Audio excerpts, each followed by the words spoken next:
Assalamualaikum pendengar setia Radio 10 cm dimanapun Anda berada. Kembali lagi bersama kami untuk menghibur Anda dengan cerita-cerita menarik yang terinspirasi dari kisah nyata. Sebelum ke ceritanya, jangan lupa bahagia, jangan lupa istirahat, jangan lupa ibadah, dan tetap jaga kesehatan. Langsung aja kita dengerin ceritanya.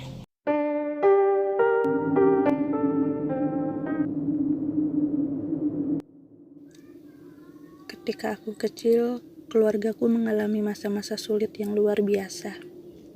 Kami harus pindah dan mengontrak di sebuah rumah. Saat pindah ke rumah itu, aku tidak terlalu ingat prosesnya. Karena waktu itu aku masih kelas 1 SD. Rumah yang kami tempati sangat luas. Memiliki halaman depan dan belakang yang juga besar. Bahkan di belakang rumahnya ada lapangan basket juga. Di perkarangan depan rumah ada 2 pohon besar, yaitu pohon jambu dan juga pohon rambutan. Pohon rambutannya sangat tinggi dan juga rimbun. Yang paling ku ingat dari pohon rambutan ini, banyak sekali ulat bulunya. Dan seringkali ulat-ulat itu naik ke atas rumah. Tapi selain itu, pohon rambutan ini ketika berbuah, buahnya sangat lebat dan manis. Di belakang rumah ada 2 pohon rambutan dan 2 pohon mangga. Ya, memang pekarangan rumahnya sangat luas, sehingga aku dan saudara-saudaraku pun sering bermain bola di belakang rumah. Rumahnya sendiri memiliki 4 kamar tidur. 3 kamar tidur memiliki kamar mandi masing-masing, sedangkan 1 kamar lainnya tidak memiliki kamar mandi di dalam, dan letaknya berada di pinggir garasi, dan jendelanya menghadap langsung ke lapangan basket. Di dalam rumah, ruang tamu dan ruang keluarga sangat besar. Dapur juga tidak kalah luasnya. Di dapur ada 1 kamar mandi lagi. Di depan kamar mandinya ada sebuah sumur. Dengan rumah sebesar ini, kami mengontrak sangat murah pada saat itu. Rumahnya sangat nyaman. Aku senang sekali tinggal di sana. Walaupun mulai banyak gosip-gosip yang kami dengar dari tetangga tentang rumah ini. Tetapi karena tidak ada hal yang aneh terjadi pada kami tidak memperdulikannya apa yang tetangga kami katakan. Hari berganti hari, hingga tidak terasa kami sudah 3 tahun tinggal di sini. Ekonomi keluargaku bukannya semakin membaik, tetapi malah semakin kesulitan. Sampai untuk makan sehari-hari pun kami sangat kesulitan. Selama 3 tahun di rumah ini, kami tidak pernah merasakan gangguan gaib yang sering orang bilang. Dan banyak sekali yang keheranan mengapa kami bisa bertahan lama tinggal di rumah itu. Karena orang-orang yang sebelumnya mengontrak di situ tidak akan bertahan lebih dari sebulan karena mengalami gangguan yang ekstrim. Seperti barang-barang yang diberantakan secara terus-menerus setiap malam hari. Banyak orang berkata bahwa rumah kontrakan kami didirikan dari tanah sengketa yang sudah disumpah serapah oleh orang-orang terdahulunya. Bahwa siapapun yang tinggal di sini akan sengsara terus-menerus. Entah memang keluarga kami yang sudah mulai bangkrut dari awal sejak pindah ke sini, atau memang yang kami tinggali ini juga mempengaruhi keadaan kami. Yang jelas, kami tidak mengalami gangguan gaib, hanya kami semakin mengalami keterpurukan ekonomi. Di tahun keempat, ada saudara ayahku dari pulau seberang datang dan tinggal di rumah kami untuk mencari pekerjaan. Dia tidur di kamar yang berada di sebelah garasi yang menghadap ke lapangan basket jendelanya. Di sini mulai muncul keanehan-keanehan. Saudara ayahku ini sering berkata dia diganggu oleh sesuatu yang tidak kasat mata. Setiap malam hari dia tidur di kamar. Dia selalu merasa dicekik dan diduduki oleh sosok makhluk. Karena tidak kuat terus diganggu, akhirnya dia pindah tidur bersama kakakku. Kami sekeluarga heran mendengar cerita ini. Bagaimana bisa ada kejadian seperti itu? Sedangkan kami yang sudah lama tinggal di situ tidak pernah mendapatkan gangguan. Semakin aku beranjak besar, sejujurnya keadaan keluarga tidak nyaman lagi. Kakakku harus berhenti kuliah. Keluarga menjadi tidak harmonis. Seringkali aku mendengar penengkaran-penengkaran dari orang tuaku. Sejak saat itu, aku mulai berhayal bermain dengan seorang teman. Karena mulai sering berhayal memiliki teman imajinasi, saat itu aku sering melihat hal-hal aneh.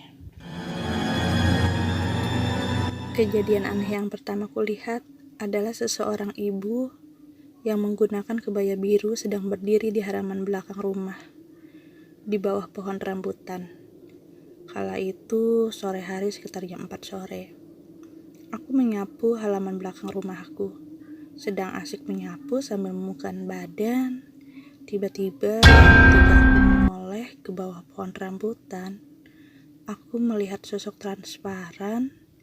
Dia berdiri, rambutnya digelung menggunakan kebaya biru dan kain coklat tua.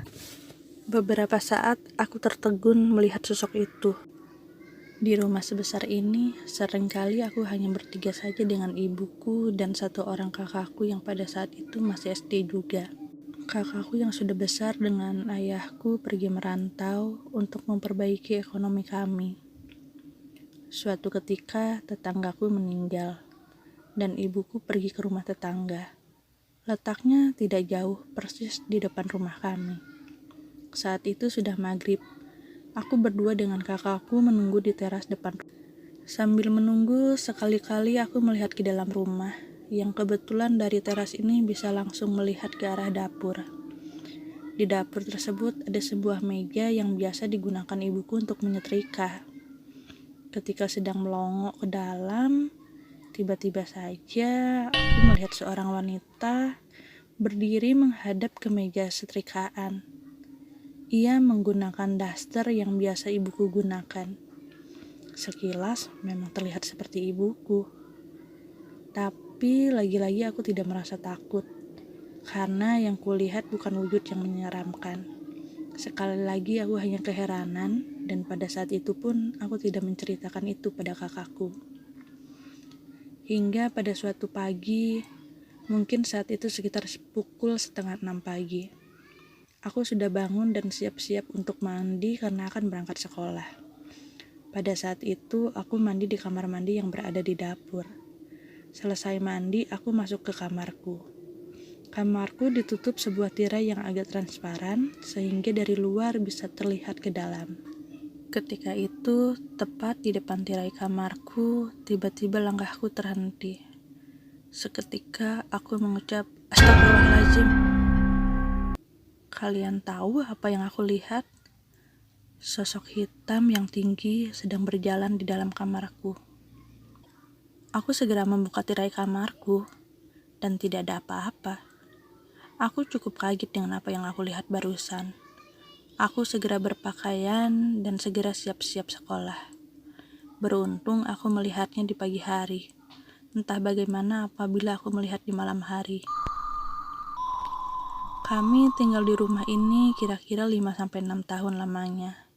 Selama itu kami memang menerima gangguan-gangguan gaib, tapi tidak pernah yang ekstrim-ekstrim. Yang amat berasa bagi kami adalah kesulitan ekonomi yang luar biasa. Sampai hari di mana pemilik rumah yang mengalami kesulitan ekonomi, sehingga memutuskan untuk menjual rumah yang kami kontrak.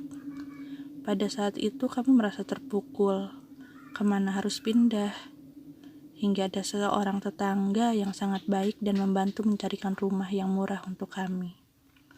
Setelah keluar dari rumah itu, kondisi di rumah mulai membaik. Ekonomi mulai ada perubahan, tidak seperti di rumah kontrakan yang sebelumnya. Ada beberapa orang yang berkata bahwa siapapun yang tinggal di rumah itu, hidupnya tidak akan bahagia.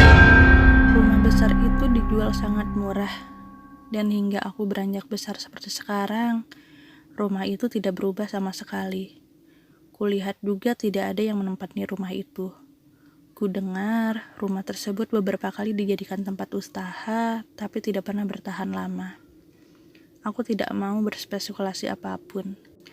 Mudah-mudahan rumah itu bisa ditempati oleh seseorang nantinya, dan membawa keberkahan bagi pemiliknya. Karena sebetulnya rumah tersebut sangat nyaman.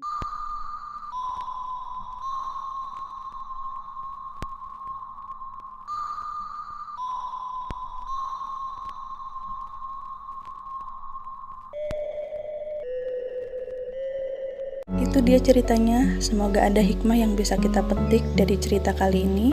Sampai bertemu dengan cerita-cerita selanjutnya.